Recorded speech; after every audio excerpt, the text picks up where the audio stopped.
the capture. I'll be handing over to Lynn McAllister in a second. What we're going to do is, please let me know.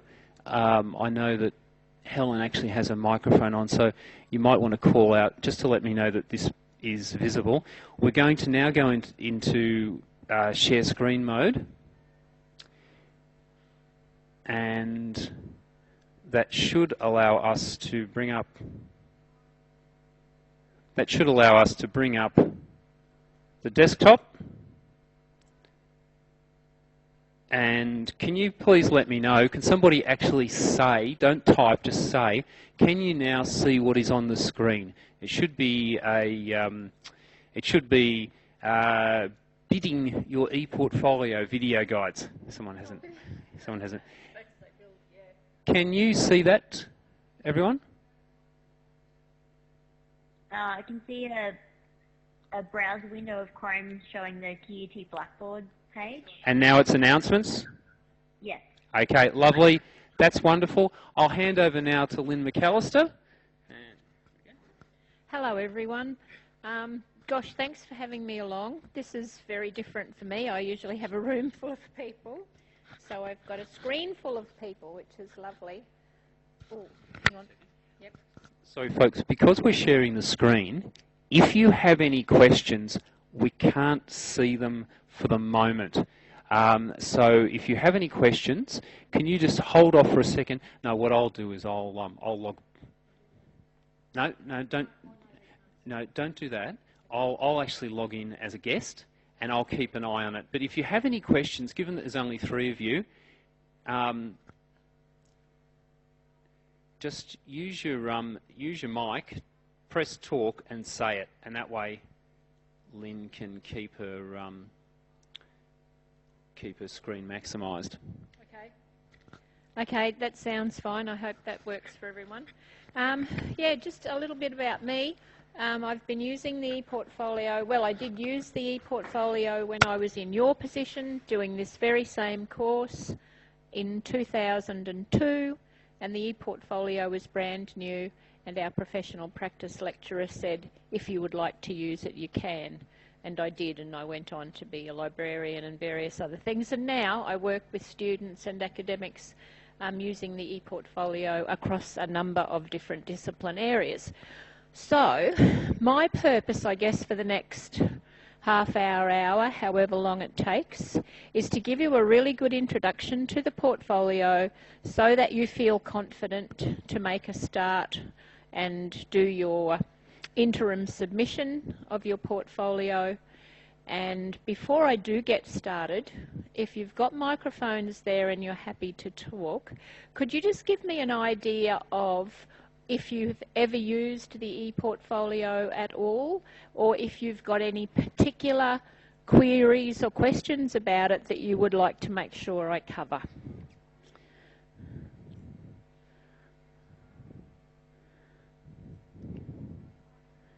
No? I would just say, I mean, I've opened it up and sort of started clicking around, but there seem to be, I'm not 100% sure how, so there seem to be some templates in there for various different things. I'm not sure which of those I'm supposed to be using, and I'm not 100% sure how the assessment that we have fits together with the different tabs and screens in portfolio. So. Okay, yep, fine. I should be able to clarify that. Is there anyone else with a particular question? Otherwise, I'll just go through and cover all of the different aspects of it and talk a bit about the sorts of things that you might want to put into your portfolio. The items required for the interim submission and then for the final submission are well detailed in the study guide in your assessment specifications. But I'll go through the sorts of things. There's really no limit to what you can put into your portfolio. In the same way that a paper portfolio is a collection of your work, a collection of an artist's work or a musician's pieces of music, the professional practice portfolio is a collection of evidence that you build, reflections on what you've done, work samples, resources that you've got that back up what you're saying and learning about your skills and abilities. So it is a collection. Now, for the interim submission, you're required to use the student ePortfolio only. Then, as you build your final portfolio, you can link out to other tools that you might like to use. The QUT ePortfolio space is intended as a learning space. It's private, safe and secure. Just a bit of the technical background, you can't be Googled. It's student owned, so there's no claim on your copyright or IP. It's your space and you maintain access to it for life after graduation. For your final portfolio, you may want, and quite a lot of students over the years have, you might want to use WordPress or Weebly. You might have your own website already and you want to make part of that a collection of, is that right? A collection of things in your on your website. So you can link out from the student space to other spaces. Now, to give you a sense of what that looks like, I'm going to start by showing you a couple of sample portfolios. From the front page of Blackboard, and you've also got a link on the left-hand menu of your Blackboard site, takes you through to the menu page here of Portfolio. Now, if I just take that down a bit, might fit it all on. There, that's a bit better. Yeah, so it always brings you through to this menu page. Now, on the right-hand side, there are some step-by-step guides that show you how to use the portfolio. The guides specific to the work you do in IFN 620 are the guides that are on your Blackboard unit site. So this set of guides here show you the same steps, but they're not giving you any contextualised background. So you can use this set, or I would probably recommend that you use the set that's on the Blackboard site because it's talking about the sorts of content and evidence that you might want to collect as an information professional. So in the portfolio, you can upload files, and you do that with this file manager function.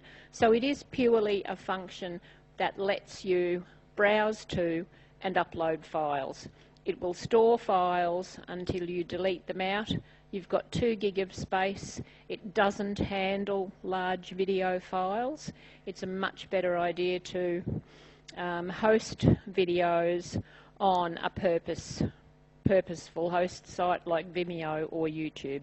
Vimeo and YouTube are both very easy to use. You can lock them down and make them private so that they're not able to be Googled, and you can link out to them from your portfolio. All of the other work that you do in your portfolio is in Build and Release Your Portfolio. Now, on the right-hand side also, and over time, and given that you maintain access to this after graduation as well, news and updates, any changes we make to it, if it gets a cosmetic facelift, which it doesn't very often, that will always be over here on the right-hand side. Resources that you need to carry out activities in the portfolio are also there, and there's a range of sample portfolios. Now, the samples that are here at the moment, they've all been made for a purpose, for a particular course or unit, so they're a motley crew, if you like, of portfolios, but there are 2 here that give you an idea of how previous library students have used the QUT portfolio, because some students do use it for their final portfolio as well, some just for the interim and some for the final, and these give you an idea of what you can do in there. So have a look at the first one. This shows you the structure of the portfolio from the showcasing presentation perspective, but it's quite handy to get a feel for what it looks like before you start putting your content in, because then when you're actually putting your content in, you're doing it with a feel for what it's going to look like for the person that is going to view it. So it always opens at the introduction. You can link out, you can attach a file, and you can link out to a URL from any of the text areas in the portfolio. So in this particular instance, this student has done an introduction and they have chosen to put their fieldwork workbooks in the introduction, and they've got a couple of professional development activities. So the person looking at it can come through here, have a look at the fieldwork placement space. This one is actually a fieldwork journal done in a WordPress website. I'll get out of that one. Oops, got too far out of it. There we go. Yeah, so you can link out to that, and they've got a couple of reflections here. So you can link out or attach to any of the different sections. Now, the tabs here show this particular person included their academic history. You're not required to do that. Artefacts and experiences and professional skills. Now, all of the pieces of evidence that you put into your portfolio, the text evidence, they're called experiences in the portfolio. That's just the term for the content, the stories, the evidence that you write about your development, your learning. If you use the ALIA core skills and knowledge skill set, because that's discipline specific and based on your profession, when you come to include them in this collection, as this is a portfolio view or collection, they're called professional skills. The tab here that says experiences is referring to a generic student capability set, employability set, that all students have access to.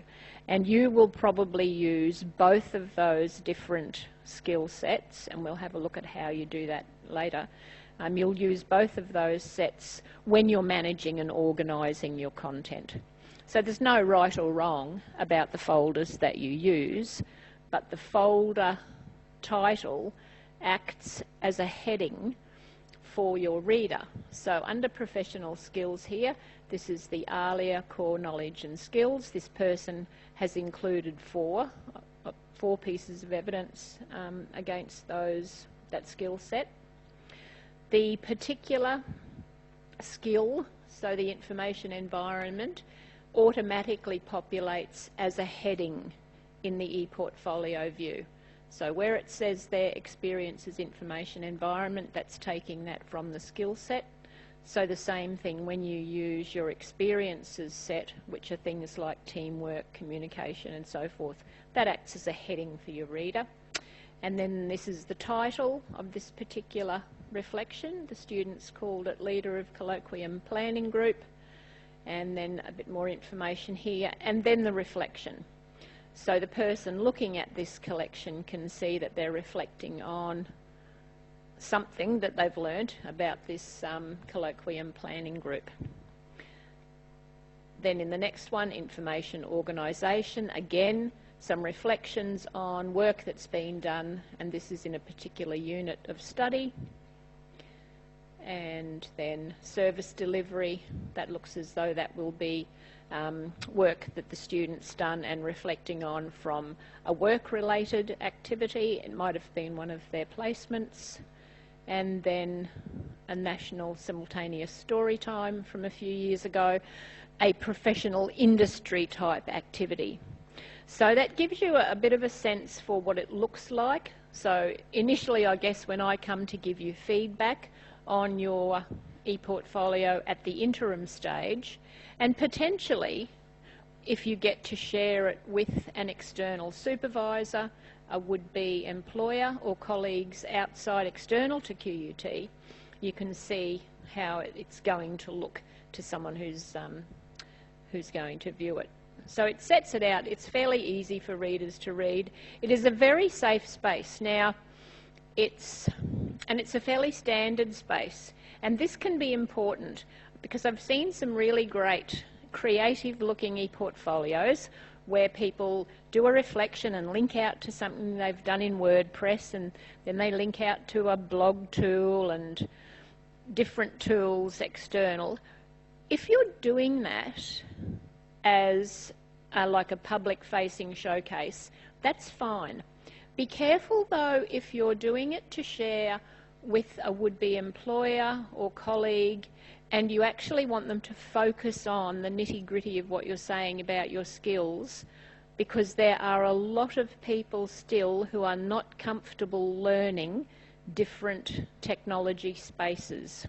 And I've certainly heard students comment that they've released a view of their portfolio or their WordPress ePortfolio to a particular supervisor that they've been working with on a work placement, and the supervisors just said, oh, well, it was all too hard, I couldn't get in, or it had a password and it wouldn't let me in. So there's a lot to do. There's a lot about using external tools, and it's great to do that, but just be careful when and where you use them. So that's the ALIA core skills and knowledge set. Experiences, exactly the same presentation, but this is the set of skills that is the generic employability skills. Yep. Oh no, you don't have to. As I said briefly before, there's no right or wrong to the folders that you use. So there's no requirement. If I just go back to the professional skills, you don't have to use the ALIA core skills and knowledge. You might decide that one of those, you do quite like the idea of using it, you might not use any of them. Students often don't use any of the ALIA set. The experiences set, so this generic employability skills, there's about 11 of them. They are usually, for most students, give you plenty of space to put all the content in that you want to put. It's totally up to you which folders you use. Then there's artefacts, and an artefact in the portfolio is a space where you can attach, either attaching a file or linking out to a URL. So you can see over here on the left, they're not directly related to any particular skill or ability. So they're not focusing on a single employability skill. It's just a place where you can put up items that you want someone to have a look at, and you want to reflect on and point out to the person what this shows about your capacity as a professional. Students often use the artefact space for their fieldwork journals, and put a bit of a description here about where and when they did the fieldwork journal and what it shows. Sometimes it's as basic as keeping a photocopy of your driver's licence, first aid certificates, certificates of completion of courses and extra work that you do. You can park those and present them as an artefact. So that's just a bit of a feel for a sample portfolio. I'll have a look at the other one because it's got more external links in it.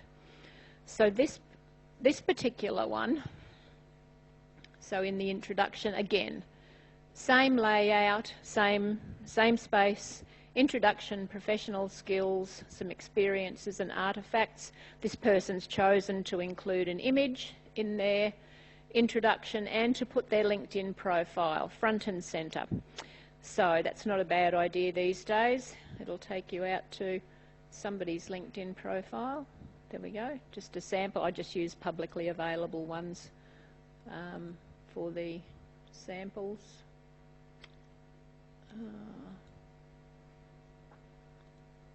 Right. And then also here, this person has got a video. So it's watch this video to find out what a recent library science graduate had to say. And you can watch that one if you like. That is one of our library graduates from a few years ago now, talking about her experience of building the portfolio. And so for you, in your introduction, you might decide you do want your LinkedIn profile front and centre. You might want to link out to a blog that you keep or some professional tool that you've developed, and there's no reason why you can't link out to resources such as that from within your introduction. So then here in the professional skills this time, this person's chosen to use just one of the ALIA core skills about service delivery. They've done a reflection, and here there's an attached assignment. This was slides that they've developed when presenting a piece of assessment to the group. But again, it's all reflecting on the sorts of skills that you're expected to be developing as an information professional. And then experiences. So in this one, there's a lot of the employability skills in this particular one. We can see this is communication, and this person's talking again about an assessment item, about a presentation that they've done, working as a reference assistant, and so forth. I won't labour the point because you can have a look at these samples anytime you like. An article from the old ALIA Quill newsletter, and then linking out to that article so that the person can see what they're talking about. So that's the way you present your content and work from your portfolio. Go into the next one, teamwork again. A collection of evidence that is evidencing and talking about their skills and abilities in a professional sense. Okay, so how to get your content in there. If anyone's got any questions, please do ask. If there's anything there that you want me to explain, I'll get rid of that one. Can I ask, where does the introduction text come in? Where does that? Yes. Where do you write that? Excuse me, yeah, I will show you that now, actually. Now, just before, before I start there, hang on, just go, sorry, I'm lost. There we go. Yeah, so this is your Blackboard unit site, and I will change that spelling so that it says building, not bidding.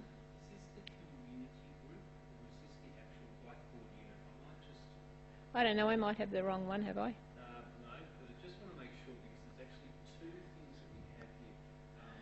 They teach on Blackboard. Let's check. They teach from so units. So this professional practice is a unit, and then professional practice is also a community. Okay, so the one I've got here is okay, yeah, I've got the CEF Info Sci Prof Prac. Is that the community?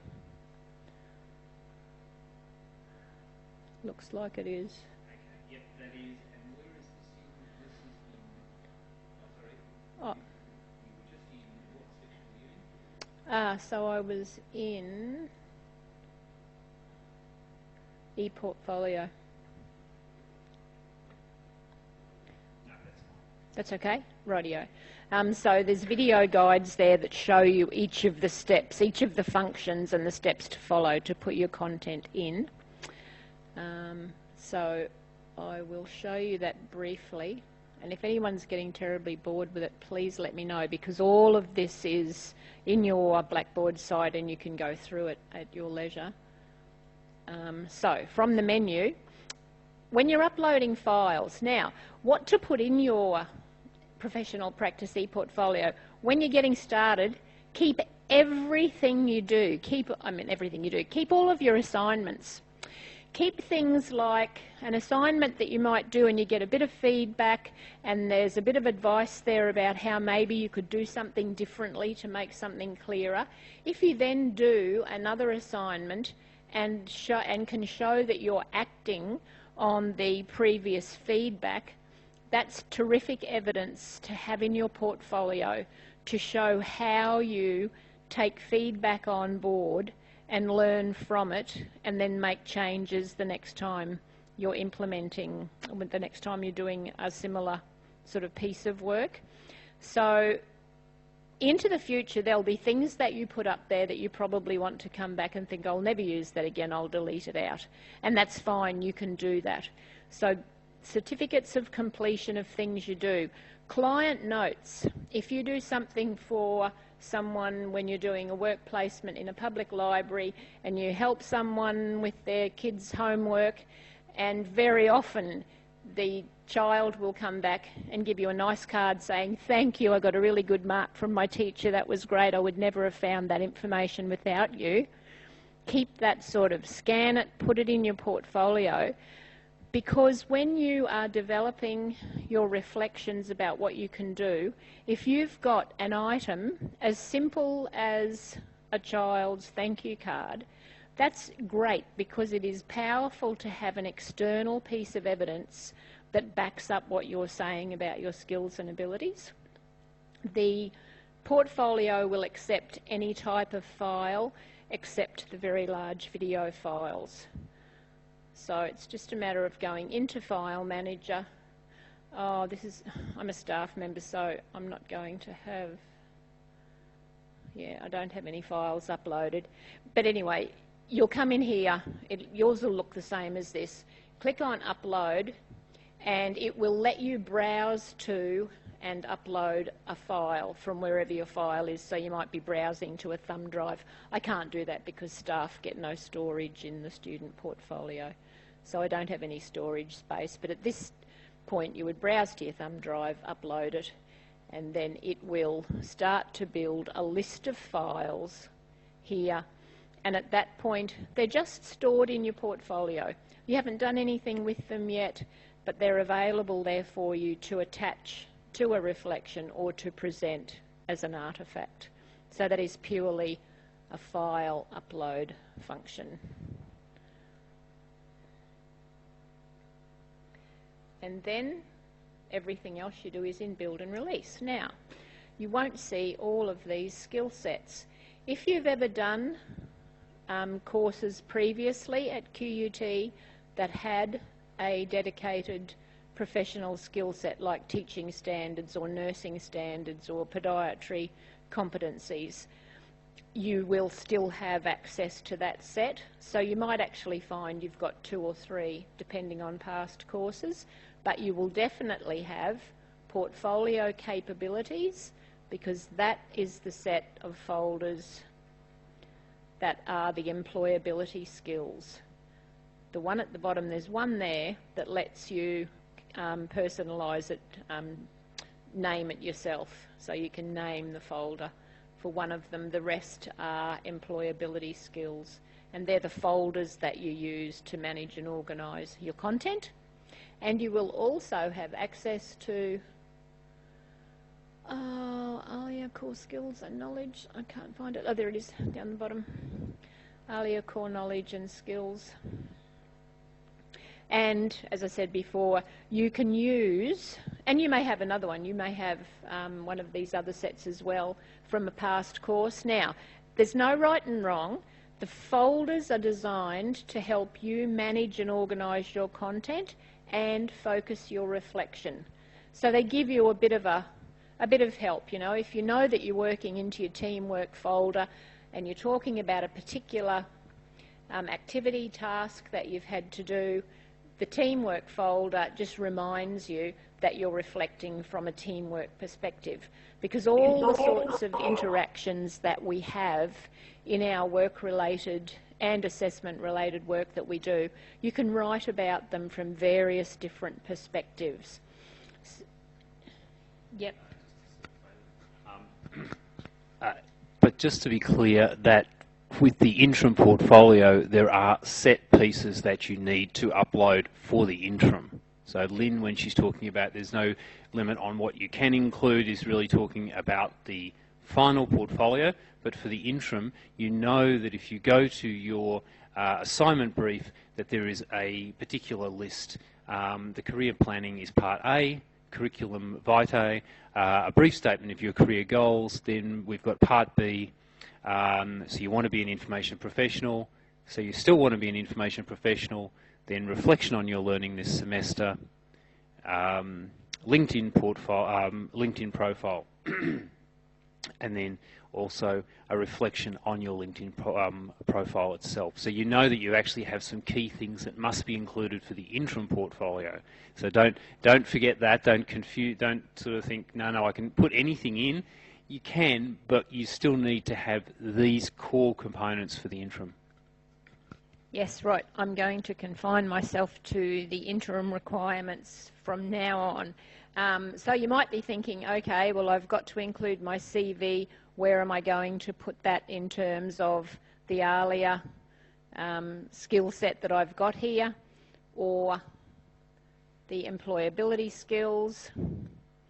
Here we go.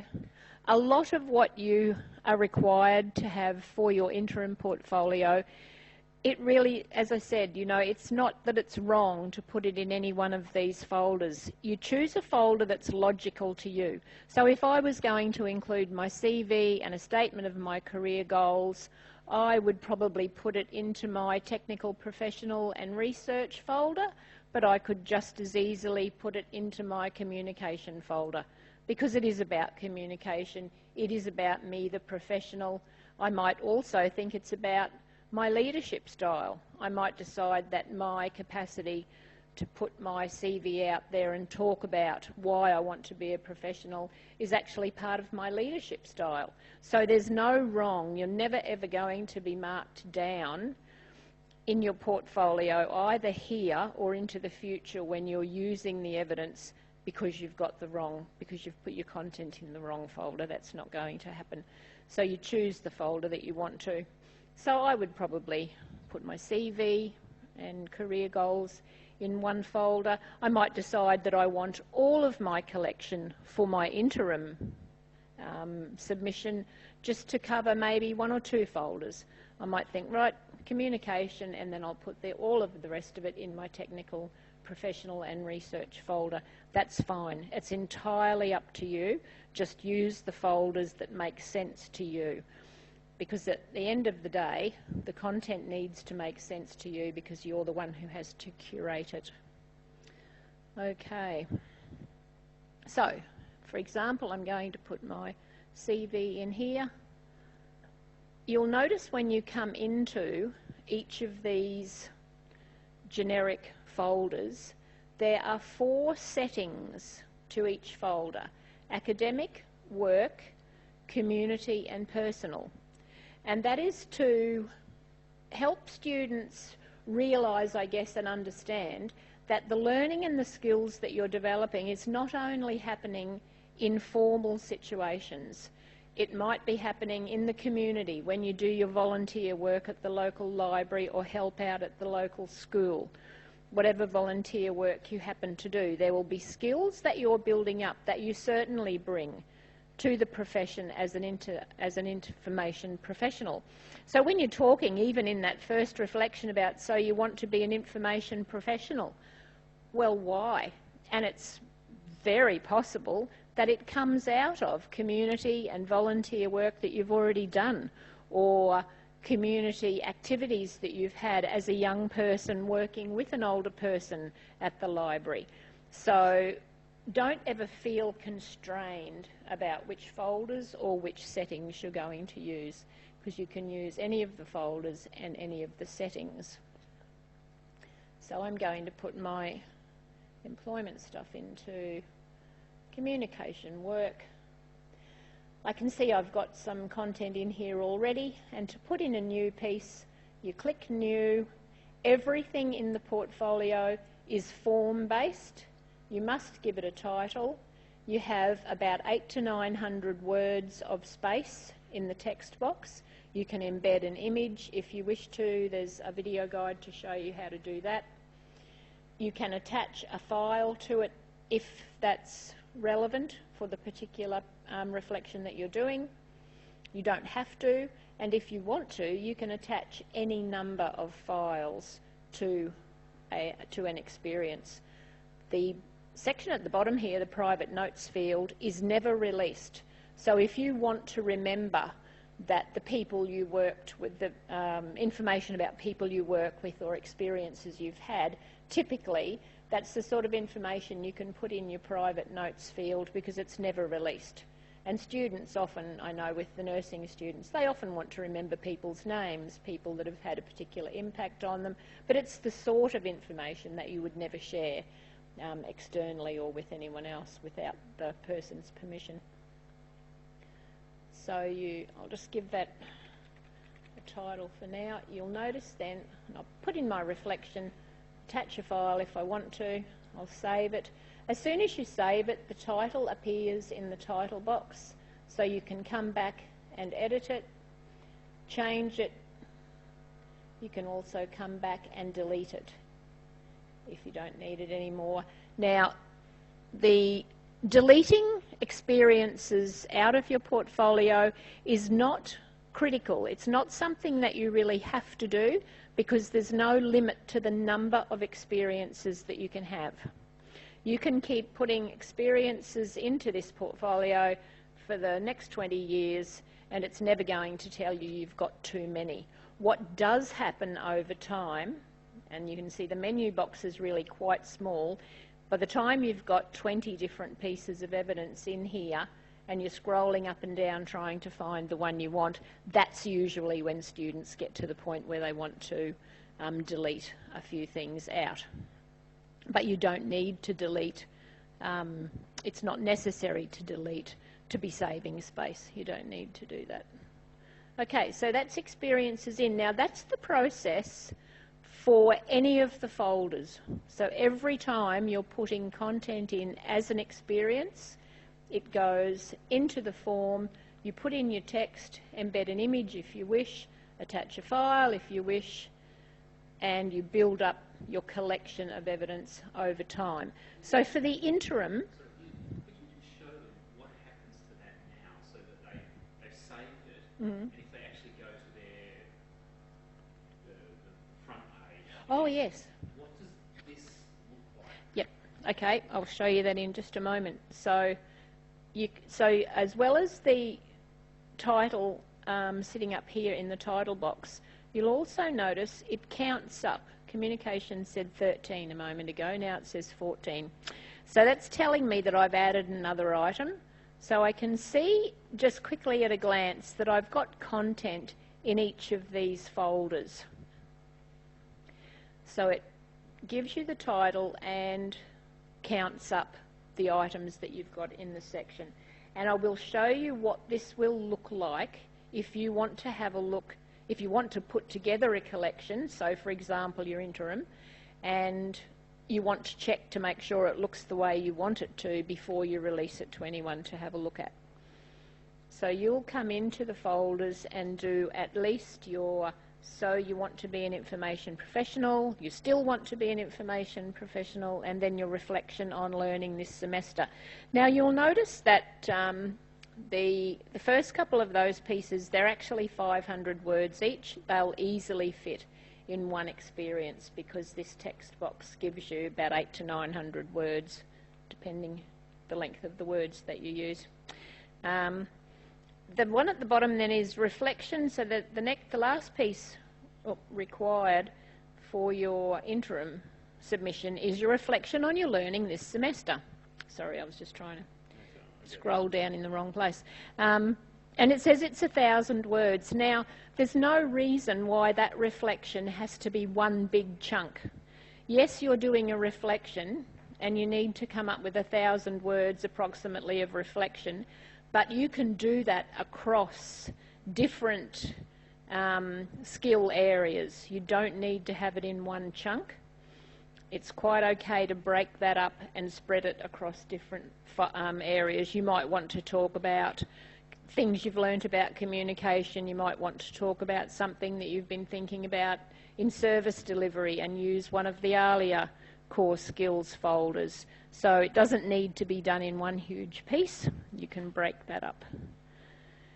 Then your LinkedIn profile again. So your profile, obviously, that requires you to develop that in LinkedIn, and you can link out to that profile from any of the reflections in your interim submission. You can do it from the introduction, you can do it from any of the reflections. It doesn't matter where you do that from.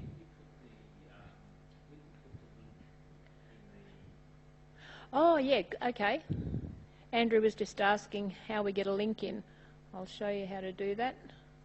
I've got no idea what that reflection is. Oh yeah, no, just a sample one. Right. So you might be doing a reflection, you're talking about maybe the National Simultaneous Story Time and a resource that you developed for your local school or kindy or playgroup even, just something that you've done informally, and you've got this resource sitting on a library website or a school website and you want to link to it. So it is literally a matter of just highlighting where you want the link to go and then click that little chain that says link and put the URL in here. So it will accept any valid URL. I usually use Google as a demo just because it's easy. So yeah, it will accept any valid URL. Okay, and then save. Now at the point where you want to check, you're still in the early stages, you're entering content here, you haven't used this reflection yet, but you want to see what it looks like, you can go preview. And what I see here in the preview is what I've got in the text box. So I've given it a title, I've put in this instance, a bit of dummy text. I can check my link. And that's going out to Google, that's where I've linked to, terrific. So straight away I can see, right, that works, that's the way I want it to be. I can close that and save that. So anytime you're working in here and adding content as an experience, you can always check it as you're doing it by clicking on preview there, and then while you're previewing, make sure that everything works, and if it doesn't, of course, you can come back and do some editing and then check it again. So you can check the content that you're putting in as you're going, and I'll also show you how to check when you bring that together as part of a collection of pieces. Okay, that's experiences. Artifacts. Now remembering in the sample that we looked at, artifacts was a way of presenting a number of items, any number of items, but not directly related to a skill or competency. So this is the menu box in this instance. I can come back and I can edit a piece, or I can put in a new one. Now, if you're entering a new piece, very similar to the experiences box. As I said, everything's form-based, but the first thing it's asking you for is a file or a URL, because your artifact is something external, something that you've brought in, so a file that you've brought in from external, or a URL that's taking you out to an external site. If you wanted to, you could present your LinkedIn profile as an artifact. You could put your LinkedIn profile link here and then do a bit of a description about what this LinkedIn profile, why you've done it, whatever your reflection on that is, and present it as an artifact. That's one way. You don't have to do it that way. It's one way of doing it. It might be, as I said, resources on a website. You might have your own website and you've got some work that you've done there that shows something about your capacity to be using technology perhaps, and you can use that as part of your portfolio. So you have to give it a file or a URL. Use Google again. Yeah. Yeah. So if, for example, you have been involved in a project at an organisation, a workplace or something of that nature, you might be able to provide the URL to link to the organisation, to the organisation's site where they outline the project or the program that you are working on, and then reflect back on it. It's just that some people will be involved in a project where they can't actually extract a piece of data and say, here I'm uploading a data, but it might be that it was creating a national database, and they're actually able to link to the website that talks about the national database, and then you can reflect directly on that. So that would be a way of you not having to worry about privacy issues and that sort of thing. Yep, that's a great idea, because it adds a lot of background and underpinning information for the person reading your reflection about your skills and your activity in that. I've seen several where students have done something very similar to that, where they're pointing to a website and saying, I didn't actually build this website, but this is the group that I was doing some work for. I worked for them for a few weeks, whatever the story was, and it's great for the person who's reading that evidence of yours and viewing your portfolio, because it gives them some context around why you've written the particular reflection. So yeah, that's a great idea to do that. So in this case, I can see this one here that I've just called my NSS resources now is added to the list of items that I can present, I can include in my portfolio, because I've turned it into an artefact. So the next tab along then is Portfolio Views, and Portfolio View is simply the term used for set of items. So it is a snapshot of my portfolio, a point in time, and a collection of items that I need for a particular purpose, whatever that purpose is. In the short term, it will be your interim submission. So you'll come into Portfolio Views, you will have been working in experiences and adding reflections and the required items. You will have developed your LinkedIn profile. You may be presenting that as an artefact, and then you've got to bring them together for your interim submission. So I come in here to Portfolio Views. Now, as I said, this is just a collection of items for a particular purpose. So there is no limit to the number of views that you can have, because what it's doing is providing access to the chosen items from that are part of the whole collection of your content in your portfolio. So you create a new view, give it a title,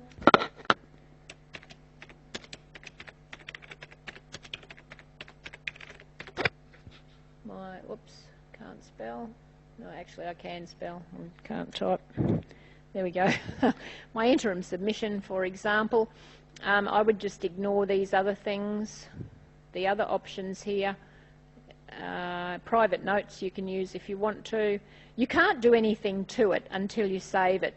I guess in essence, creating a view, giving it a title, you're really creating a folder that you're now going to put items into. So it's like creating a folder or a box. Now I need to be able to include the items. My latest view, my most recent one, will always be at the top of the list. And there is a number of things here that I need to do to build a collection. For your interim submission, it may be all in professional skills. You may have used the ALIA core skills and knowledge and you've put all of your content in there. You may have used some of the ALIA set and some of the generic employability skill set, which is what is referred to here as manage experiences. So professional skills, again, remembering that's because it's discipline specific. Experiences referring to the generic set that all students have. You might use manage artefacts if you've created an artefact that you want for your interim. And again, you don't have to, so you put the content that where is logical for you. You will manage your introduction page. That's really important. So that I might make that the first thing I do. I will manage my introduction page, because the system comes with a default introduction. So if you don't personalise your introduction, no matter how short you make the introduction, it often doesn't need to be lengthy, but do make sure that you personalise it, otherwise it's very obvious that the introduction doesn't actually relate to what you've included in this particular view. So I'm going to use my personalised view.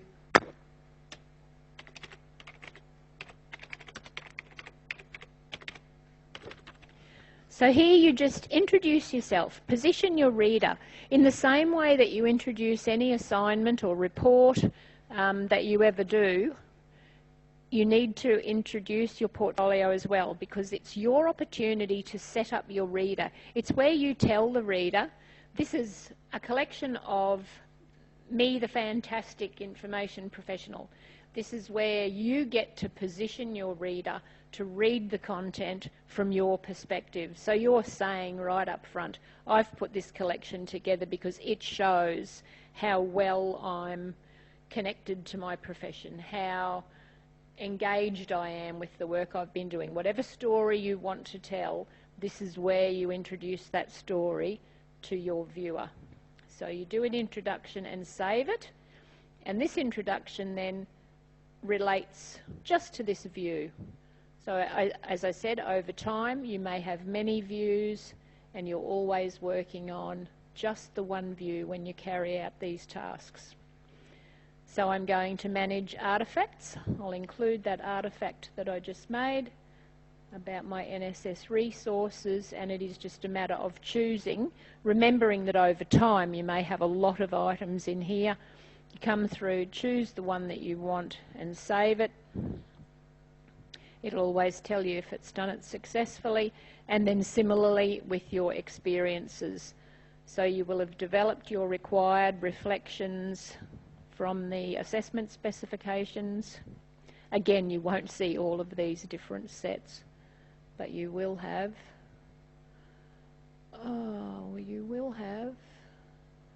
the earlier ones. There they are. You may have used them. I'm going to use just that one. So in this particular view, I want that one, and it's just a matter of going through and choosing the items that you want. Manage experiences, as I said, in this instance refers to this generic set that all students have, and I've got some content in here, and I just go through and pick the items that I particularly want for this view. I don't want all those others. Oh, I might have that one. That's from a community. You might think, oh yes, that's my community work. I'll put that one in as well and save that. So what I've just done is add the items that I need for this view into this view, and no one can see any of the other content that's in my portfolio. I'm just providing people with a view to a selected number of items. And then you'll notice you can also manage your resume page. You can include your academic history page. You're not required to do that for your IFN 620 professional practice portfolio, but reviewing and previewing the pages you certainly will want to do.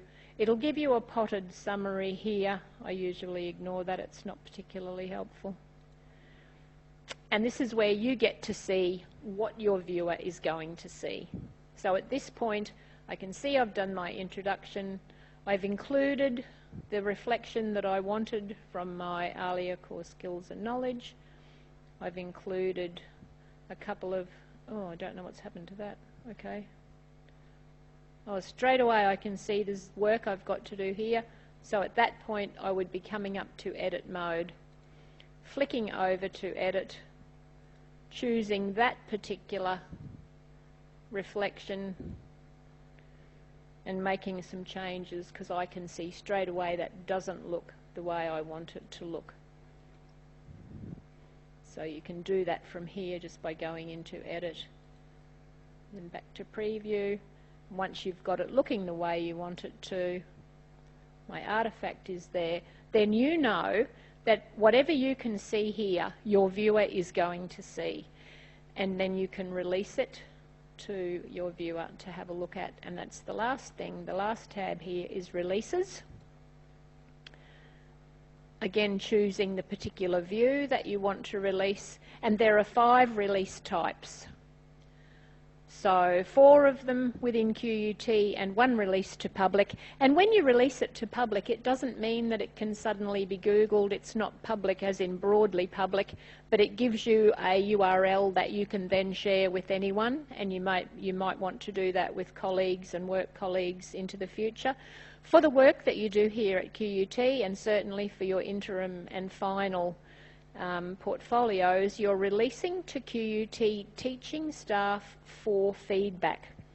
You can see there's one here for staff members, that's general staff members, students and unit code cohorts, but you need to release to QUT teaching staff because that tells us that you have actually released.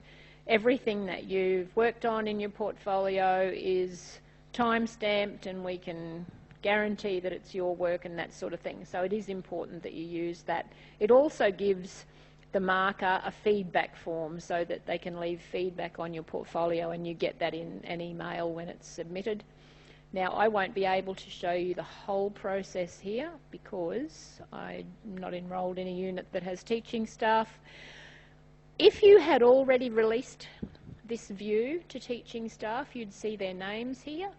For now, it's a new view, and here where it says it's for students only, given that your students enrolled, at that point you'll see a little drop-down box and you will choose IFN 620. It will show you all of the unit codes that you are currently enrolled in.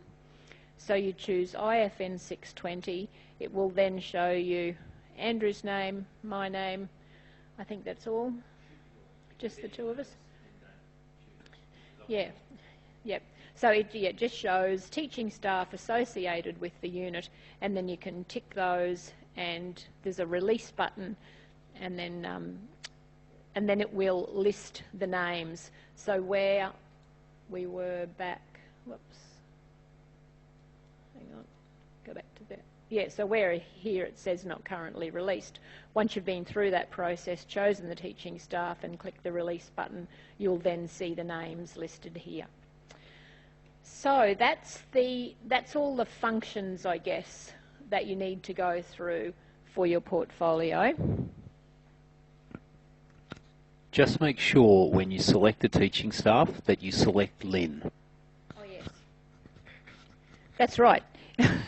That's a good idea. I'm the one marking it, so it's a good idea to select me. By all means select Andrew, because I'm sure he would love to have a look at what you've done too, but do make sure that you choose me as well. Then when you do that, the system then sends me an email to say that you have submitted. It gives me a feedback form and I will leave feedback for you within your portfolio, and you'll get an email to say that I've done that. So I guess thinking ahead to your final portfolio, which is into the future, but you may decide that you want to use WordPress or Weebly or some external sites. For your final submission, if I just go back to that sample that we had a look at,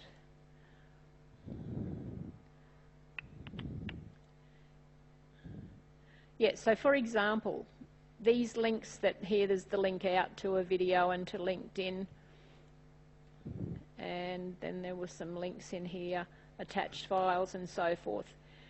There's no reason why you can't use and develop the bulk of your portfolio in an external tool or series of tools. That is perfectly fine, but it needs to start in the student portfolio.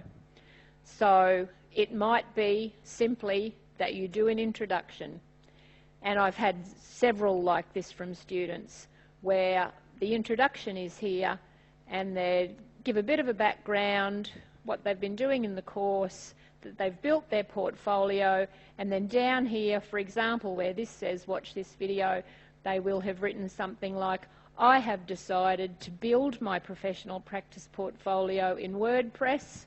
They might do a little blurb about why, or why they like it, what drew them to it, and then they have a link down here somewhere to please have a look at my WordPress portfolio, whatever it is, and they've linked out to the WordPress portfolio.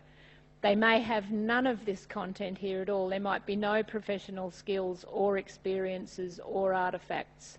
Just an introduction tab here with a blurb and a link to their WordPress portfolio. And that is perfectly fine to do that for your final submission. You may then wonder, well, if I'm doing all of the work in WordPress, why do I have to link it from within the student portfolio? The student portfolio, when you release that to the teaching staff, guarantees that your WordPress link or your Weebly link that you've included here, the fact that you've released that is certain, because the system shows that your portfolio has been linked to me. It's not a case of you send me an email and say, please have a look at this WordPress portfolio. I might not have got the email, it might have gone to my junk folder, whatever happens to emails sometimes. If you do it from within your student ePortfolio, then we have the detail that sits behind that, which is important for assessment. But I'll remind you about that before you get to your final submission. Okay, so I hope that's been helpful. And if you ever need, if you've ever got a query about any of this, a query about the portfolio or a suggestion for something you'd like it to be able to do, let me know. Student ePortfolio or l.mcallister@, and I will always be there to give you a hand. Thanks. Lynn's details are on our Blackboard site, so you can just go to the Contact Us section. Now, we did say that once Lynn had done the presentation, we would ask if there are any questions that you have. And what I'll do is I'll just, you don't need this at all any longer. We get rid of that, and then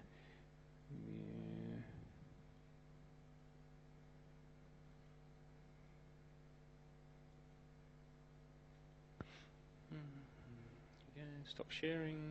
That's it. Excuse me while we just go back to the regular screen.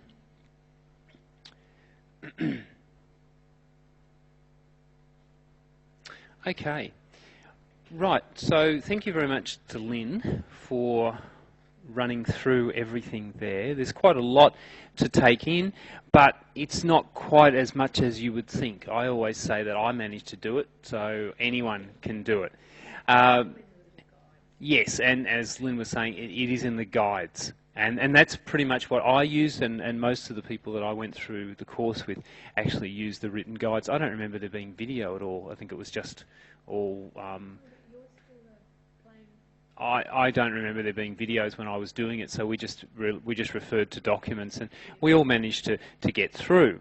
The thing that I would recommend that everyone does is we have 3 weeks now until we need to release the interim portfolio to Lynn.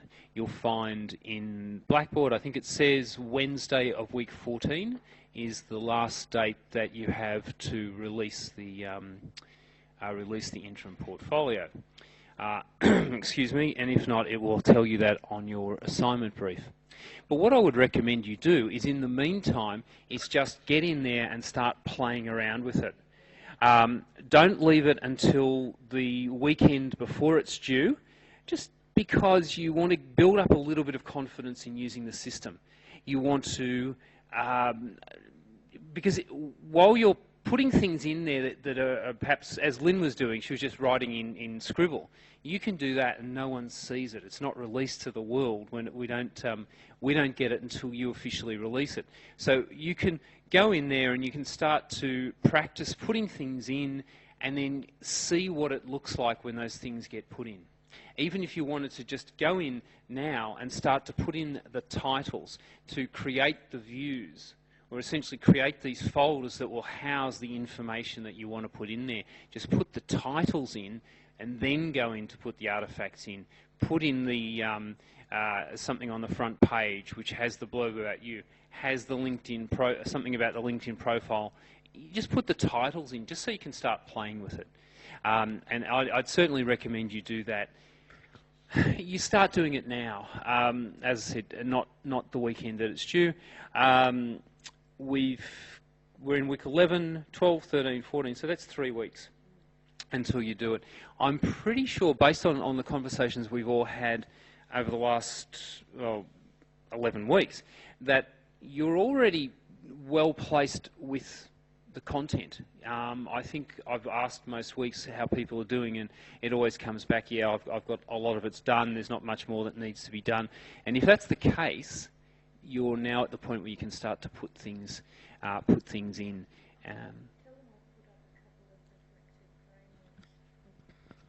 I just thought, I'm not actually certain what's on Blackboard around reflection and actually how to get started with reflective writing at the moment, so I'll go in and check it and make sure that there's a couple of frameworks there. Oh, okay, Andrew's done that. So just in case you're not sure about using a reflective framework, all they're doing, all the frameworks do is ask you the sorts of questions that a colleague or an interested friend or a supervisor would ask you about the activities and the experiences that you've been having to get you to talk about your role in what you were doing. So as a start, because reflection is an iterative process, what Andrew said about not leaving it till the weekend before it's due is absolutely so true, because you can't just sit down and do a really effective reflection in one hit. It's the sort of thing that needs to be revisited. And if you're very busy and all you've got time to do is simply jot down in your portfolio half a dozen experiences that you've had this year or this semester or even in the last couple of years with work that you've been doing, jot them down, because when you start to get stressed because something's due, you forget all the things that you wanted to write about. So I'll make sure that there are a couple of reflective frameworks in there, because if you do have difficulty, and a lot of people do have difficulty writing about what they've actually done and about being able to recognise the significance of the way you work and the things that you do when you're doing work-related or assessment-related activities, following a framework gets you started, because if all you do is answer the questions that they're asking you, you come up with a starting point for a reflection, like a beginning reflection that you can then go back and sort of flesh out a bit. So I'll put them up in the next, I'll try to do that tomorrow. And yes, I was right. It's by Wednesday of week 14. And the recommendation for me would just be to make your life easier.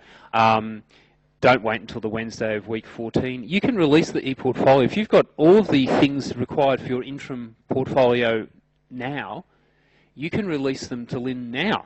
If you said, look, my portfolio, I've put all the things up that are required for the interim portfolio, I've I've done everything that I need to do, you can release them today.